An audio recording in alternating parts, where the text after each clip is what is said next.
Do you have any regrets? 4 years ago, I was invited to participate in an intergenerational mentorship in higher education that was put on by the Fetzer Institute. And when I got this invitation, I was thrilled. I thought, finally, I'm going to be mentored. And I was in my mid-career. But it set me to thinking about other mentors that I had had along the course of my life, and it brought me back to Barnard in 1978. I was a brand new freshman, and I was an introvert. I was shy. I had come from a sheltered home and gone to a private school, and I would have to say that the only part of the 60s that I experienced were the bell-bottoms. Well, I took this class called Health and Society, and it was taught by a brand new professor. His name was Dr. Nicholas Rango, and he was also new to Barnard and new to teaching, and although I was young and unsophisticated, I was from New York, and he was from the Midwest, and that was obvious to me. Well, I took this class, Health and Society, and I loved it. You probably would find it very boring. It was about public health and epidemiology, causation versus association, but I thought it was fascinating. And there were 2 semesters of it. And when it was finished, I wanted more. So I remember going to Professor Rango's office. He had this tiny little office, and his secretary sat in an even tinier cubicle right outside. And I asked him for more coursework, and he said that there was no more. And I can't remember if it was in that conversation or a later conversation that we came up with this idea that I would create an independent major that I later called Health Studies. Now, this was really amazing to me because in that private school I had gone to, everything was very, very regimented. And so the idea that I could creatively create my own major, it was like being in a candy store. I took courses in history and sociology and anthropology, and I wove them all together. And I wrote a thesis on determining competency in adolescence.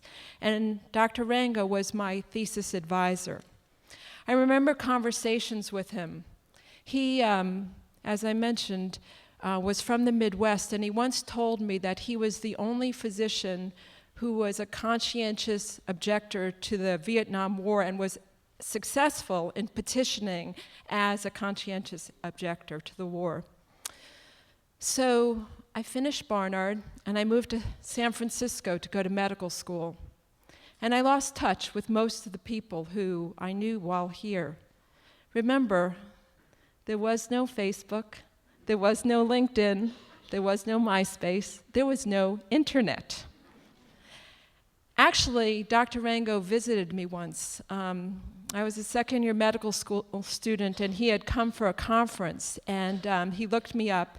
And I remembered visiting him at the conference. As fate would have it, it was actually on my birthday, and I remember being in a bit of a hurry to go back, and there was a celebration planned. So I don't really remember spending much time with him, but I do remember that he looked at me really puzzled, and he asked me, "Are you okay?"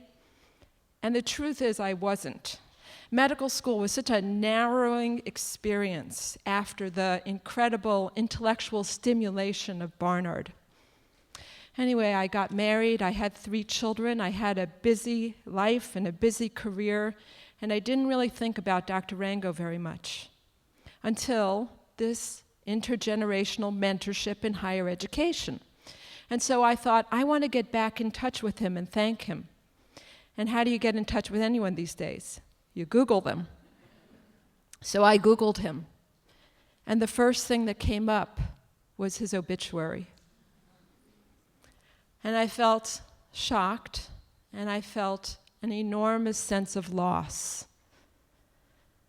I learned some other things from the obituary. I learned that Dr. Rango had also had a rich career. He had left Barnard and become the first New York State AIDS commissioner. And this was a time when the epidemic had just begun, and he had fought for rights for people with AIDS. He had gotten funding at a time when there was little funding. He had made sure that there was both in-hospital and outpatient care, prescription coverage. And he himself had succumbed to the disease when he was 49 years old, 2 years younger than I am today.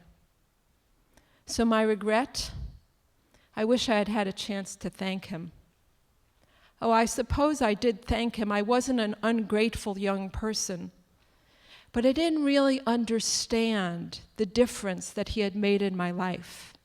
I didn't really understand that the opportunities he had given me by agreeing to serve as my mentor and my advisor, by asking me tough questions, by challenging me on that thesis, by inviting me. In fact, once I was invited to attend a dinner at then President Ellen Futter's home when Lewis Thomas came to speak, and there was a dinner in his honor. I didn't really understand what a difference those opportunities made, or even how his activism may have engendered some of my own.